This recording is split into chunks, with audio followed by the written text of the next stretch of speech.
అప్పుడు వారం రోజుల్లో బీమా డబ్బులు వచ్చే ఏదైనా సందర్భంలో రైతు సరిపోతే ఆఫీస్కి పోయి దత్తత లేదు, అప్లికేషన్ లేదు, ఆఫీసర్లో ఇంటికి వచ్చి రాసుకొని పోయి వారం రోజుల్లో 5 లక్షల చెక్కు ఆయన బ్యాంకులో పడేది. ఇవాళ 40 రోజులైంది, ఇంకా రైతు బీమా డబ్బులు కూడా రాలేవు అని బాధపడతా ఉన్నది ఆమె. కాబట్టి ఈ విషయం కేటీఆర్ గారికి పార్టీకి తెలియజేస్తే మన పార్టీ తరఫున పాపం ఆ కుటుంబానికి 1 లక్ష రూపాయలు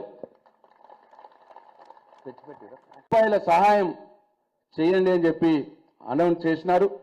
ఇవాళ కమిటీ చైర్మన్ గారు కమిటీ సభ్యుల చేతుల మీదుగా ఆ అభాగ్యురాలికి ఆ కుటుంబానికి బీఆర్ఎస్ పార్టీ పక్షాన 1 లక్ష రూపాయల సహాయం అందించవలసిందిగా కోరుతా ఉన్నాను.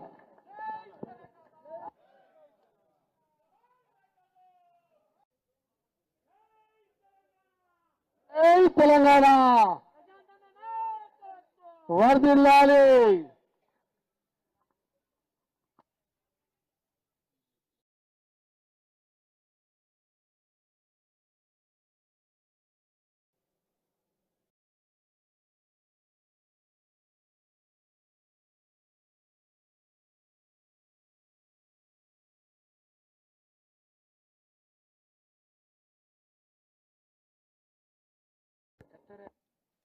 बाकी वेगी कहीं को खेते में पंटा भी सुधो पाचो कोनी पेट पड़ी सुधाई कोनी खेत सुखावो जे तुझे कौन झाड़ पिले न समागो कामेंड गीती पेटे पर राहत कामेंड गीती पेटे पर राहत से कतानी जो कौन बाकी वेगी कतानी जो कौन झाड़ पिले न समागो माफी हुई कोनी?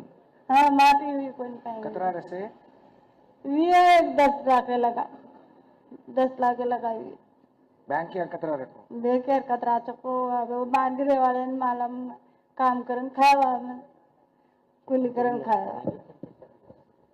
అందరికి నమస్కారం. తను ఖేతావత్ ప్రేమ్చంద్ నాయక్ గారు అప్పున్నారు, పెట్టుబడికి అన్నట్టు పెట్టుబడి సాయం రాలేదు, ఎక్కడ పుట్టట్లేదు, పంట వేసుకుంటే దానికి నీళ్ళు అందట్లేదు, అలాగే బాకీలు ఉన్నాయి, 1 పైసా కూడా మాఫీ కాలేదు, ఎక్కడెక్కడో బ్యాంకులు ఉన్నాయని చెప్పుకునేవాడు కానీ నాకే పూర్తిగా తెలియదు. నేను పొలానికి వెళ్ళి పనికి వెళ్ళిపోయిన కూలికి వెళ్ళిపోయిన తర్వాత ఆయన చనిపోవడం జరిగింది. నాకు చిన్న పిల్లలు ఉన్నారు, మరి నాకు ధైర్యం చాలట్లేదు అని చెప్పి చెప్తా ఉంది.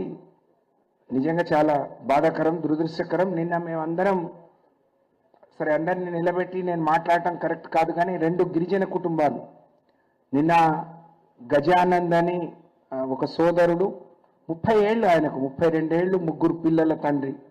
ఇంకో నాయకుడు దేవర నాయక్, ఆయన భార్య కిడ్నీ ఆపరేషన్ అయితే ప్రైవేట్ బ్యాంకు నుంచి 3.5 లక్షలు తెచ్చుకున్నాడు.